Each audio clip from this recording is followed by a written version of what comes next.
Hi, this is Mighty CS Man. I teach a complete curriculum in Introduction to Java Programming using the Building Java Programs book and the accompanying Practice It website. Please see my week 1 orientation for how to get set up with Practice It. So this week we're looking at Chapter 6 about file input output, and Exercise 3 is called negative sum. If you haven't already, I want you to go back and see my video for Exercise 2 because it's very similar, and I'm not going to go over how to do that again. I'm just going to start with what we've learned there. So in this header, it's going to be passing in the input, just like in exercise 2. We're going to have something of the form while input available,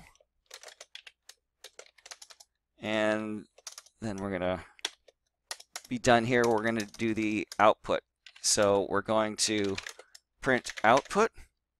And what do we have to print? We have to print the negative sum or no negative, or just no negative sum. Okay, so we got to print one of those two things. Now, so there's really it's maybe a little bit confusing because there's a couple different things going on here. We're going to be in here, just like 6.2. You're going to be getting each of these numbers. Part of the processing, you're going to be getting the number, and then part of the processing number is going to be adding to the sum, right? And then if the sum is less than 0, then you have to do some special things. The question is, if you do find something that's less than 0, what do you do after that? Do you just keep on going to read more numbers? You could, but then we actually need to record what that negative sum was and hold on to that.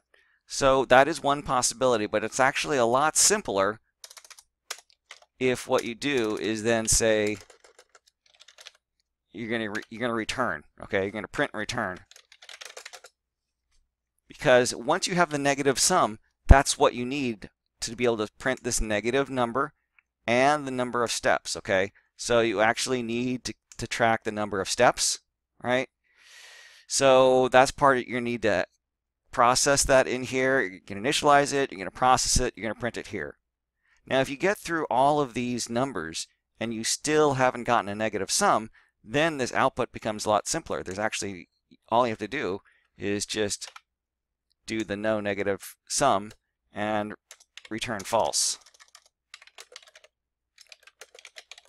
So this is a fairly common thing in computer science where you're looking for one kind of default, which would be false. And if you find that it's true, you do an early termination. And actually, I should say that the UW professors don't like early termination. They would generally rather that you only have one termination, but I think it's actually the easiest way to do this problem and a lot clearer. So that's as far as I'm going to take this problem. Let's just review what is this problem about and what did we learn.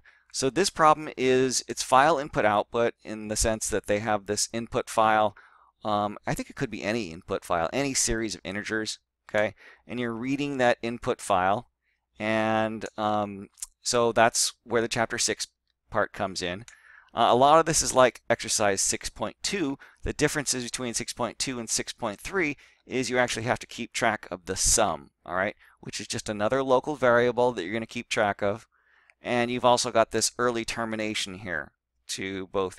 It's also different because you've got to not only print something, but you've also got to return a value, right?